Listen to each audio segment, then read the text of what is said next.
Փորձեմ հնարավորինս սեղ ներկայացնեմ մեր բյուջեն, որտեվ այն զեկույցը, որ ունեմ 15 էջ է իհարկե, նաև հաշվի առնելով մեր բյուջեի չափը, որը հաճախ ամենամեծ ուշադրության կենտրոնում է, մեծության պատճառով, թեև մեր բյուջեի զգալի ծրագրեր պարզապես մուտքեր եւ ելքեր են, եւ մենք որևէ ազդեցություն չունենք այդ ծախսերի վրա, կൂട്ടակային կենսաթոշակ, դրոշմանիշային հավաքագրումները, կենսաթոշակի մասով նաև բանաձևեր են գործում, այսինքն թվում է թե մենք կառավարում ենք ամենամեծ բյուջեն, բայց այն հայեցողությունը կամ այն ծրագրերը, որ մենք կարող ենք փոխել, դրա շատ չնչին տոկոսն է կազմում, սա որպես նախաբան։ Ինչպես պարոն Սիրունյանը նշեց, այո, մենք ունենք բավական էական աճ պետական բյուջեի 2026 թվականի նախագծում 87.4 միլիարդ դրամով կամ 9.6%-ով, որը մեծ կտորներով ներկայացնեմ, թե ինչից է բաղկացած։ Կենսաթոշակային ապահովության ծրագրի բյուջեն, որին բաժին է ընկնում 590.8 միլիարդ դրամ կամ ոլորտի բյուջեի 59.5%-ը, այդ թվում որից 244 միլիարդ դրամը կൂട്ടակային կենսաթոշակների հատկացումներն են, 2025 թվականի նկատմամբ աճել է 30.5 միլիարդ դրամով կամ 5.4%-ով։ Սոցիալական ապահովություն ծրագիրը, որին բաժին է ընկնում 140.1 միլիարդ դրամ կամ ոլորտի բյուջեի 14.1%-ը, 2025 թվականի նկատմամբ աճել է 17.4 միլիարդ դրամով կամ 14.2%-ով։ Ժողովրդագրական վիճակի բարելավում ծրագիրը, ինչպես էլի պարոն Սիրունյանը նշեց, որին ուղղված է 84.2 միլիարդ դրամ կամ ոլորտի բյուջեի 8.5%-ը, աճել է 4.1 միլիարդ դրամով կամ 5.1%-ով։ Բնակարանային ապահովման ուղղությամբ նախատեսում է 15.6 միլիարդ դրամ, նախորդ տարվա նկատմամբ աճը կազմում է 3.6 միլիարդ դրամ կամ 31%։ Ճգնաժամերի հակազդման եւ արտակարգ իրավիճակների հետևանքների նվազեցման եւ վերացման նպատակով առանձին սոցիալական խմբերին տրվող սոցիալական աջակցությանը կուղղվի 55 միլիարդ դրամ, որը նախորդ տարվա համեմատ ավել է 20 միլիարդ դրամով կամ 57.1%-ով։ Սա հենց Ղարաբաղից տեղանված մեր հայրենակիցների աջակցության ծրագրերի բյուջեն է, որի մեջ ներառված է թե բնակարանային ապահովումը եւ թե ընթացիկ աջակցությունները։ Եթե ավելի մանրամասնեմ ամեն տողում ինչ ծրագրեր ունենք, իհարկե կարող եմ, բայց երևի անդրադառնամ մի քանի մեծ ծրագրերի, որոնք որ տեղի են ունեցել եւ մենք նախատեսում ենք դրանք շարունակել նաեւ 2026 թվականին, այնպիսի ծրագրերի, որոնք կարծես թե ավանդաբար չեն եղել մեր բյուջեում, բայց հայտնվել են ինչ-որ մի փուլի եւ որոնք մեծ փոփոխություններ են բերել մեր հայրենակիցների կյանքում իրենց մասշտաբային բնույթով։ Դրանցից մյուս խոշոր ծրագիրը, որ էլի կարծում ենք, որ մի քանի հարց է լուծել, դա կենսաթոշակային կամ նպաստային քարտերի միջոցով ապրանքների եւ ծառայությունների ձեռքբերման դիմաց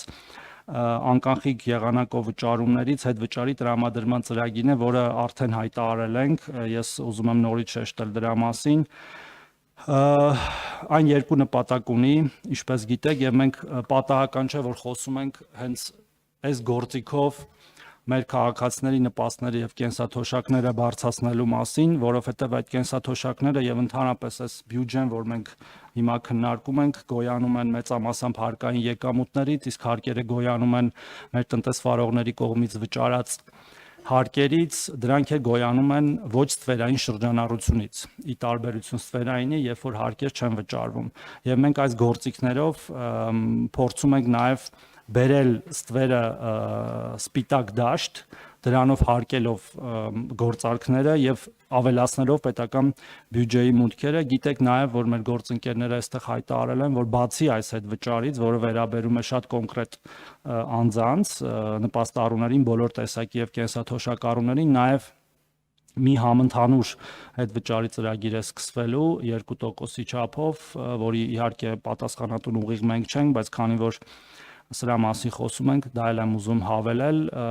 որը 2% է լինելու ինչը կարծում եմ կրկին փոքր թիվ չէ, եթե նաև համադրում ենք մեր պլանավորվող 20%-ի հետ, որտեղ այս պահի դրությամբ հետվճարի չափը կազմում է 12% եւ առավելագույնը 6000 դրամ, եւ մենք արդեն պլանավորել ենք եւ իհարկե բյուջեի այս նախագծում դեռևս նախատեսված չէ ծախսերը, որտեղ մենք առաջինից երկրորդ վերջնական բյուջեի մեջ կունենանք նոր դա բյուջետավորած, մենք պլանավորում ենք բարձրացնել այդ հետվճարը 20%-ի չափ եւ առավելագույնը 10000 դրամի սահմաններում եւ եթե գումարում ենք նաեւ այն 2%-ը, ըստ էության դառնում է 22%։ Մենք այս պահի դրությամբ ունենք մոտ 350,000 քաղաքացի, որ օգտվում է այս ծրագրից եւ մենք խրախուսում ենք, որ ավելի շատ թվով քաղաքացիներ օգտվեն դրանից եւ մեր պլաններում, մեր կանխատեսումներով մյուս տարվա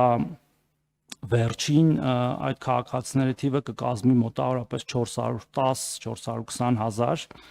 եւ միջին հետվճարի չափն է կլինի մոտավորապես 3-ից 4000 դրամի չափով ավելի, քան այսօր է։ Եվ դրանով նաև այդ հետվճարով արդեն կենսաթոշակը կմոտենա